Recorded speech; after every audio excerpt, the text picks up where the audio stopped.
Selamat pagi Bapak Ibu yang kekasih di dalam Tuhan Yesus Kristus. Pagi hari ini saya Eko Wayu Suryaningsih kembali menyapa dengan kebenaran firman Tuhan yang terdapat dalam Amsal 4 ayat 23. Amsal 4 ayat 23, jagalah hatimu dengan segala kewaspadaan, karena dari situlah terpancar kehidupan. Bapak Ibu yang kekasih di dalam Tuhan, hati-hatilah dengan pikiran kita. Pikiran kita dapat membentuk kehidupan kita. Ketika kita memperhatikan, Tuhan jauh lebih tertarik untuk mengubah pikiran kita daripada mengubah keadaan kita. Kita ingin Tuhan menyingkirkan semua masalah, rasa sakit, kesedihan, penyakit, penderitaan di dalam kehidupan kita. Namun sebenarnya Tuhan ingin bekerja pada kita terlebih dahulu, karena transformasi atau perubahan tidak akan terjadi sampai kita memperbaharui pikiran kita dan sampai pikiran kita berubah. Mengapa sangat penting bagi kita untuk belajar bagaimana mengelola pikiran kita?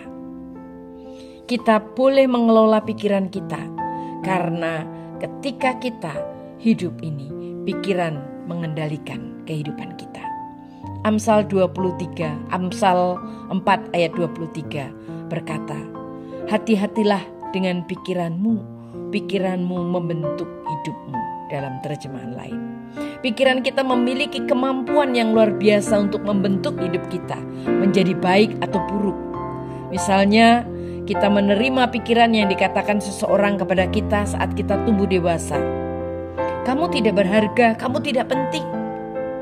Jika pikiran ini terus dipengaruhi oleh perkataan-perkataan tersebut dan kita menerima perkataan itu, padahal itu perkataan yang keliru, maka dia akan membentuk hidup kita yang salah. Mari kita kelola pikiran kita, karena pikiran adalah medan perang untuk dosa-dosa. Semua godaan terjadi di dalam pikiran.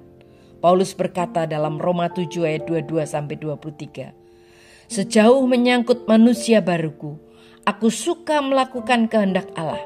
Tetapi ada sesuatu yang lain jauh di dalam diriku, di dalam manusia yang lebih rendah, yang berperang dengan pikiranku dan memenangkan pertarungan dan menjadikan aku budak dosa yang masih ada di dalam diriku. Dalam pikiranku, aku ingin menjadi hamba Allah yang rela, tetapi sebaliknya, aku mendapati diriku masih diperbudak oleh dosa. Itulah salah satu alasan kita mengalami kelelahan mental, adalah karena ada pertempuran di otak kita 24 jam sehari. Pertempuran itu melemahkan karena terus menerus dan karena intens pikiran kita adalah aset terbesar. Setan menginginkan aset terbesar itu.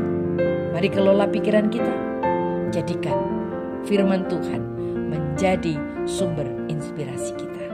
Amin.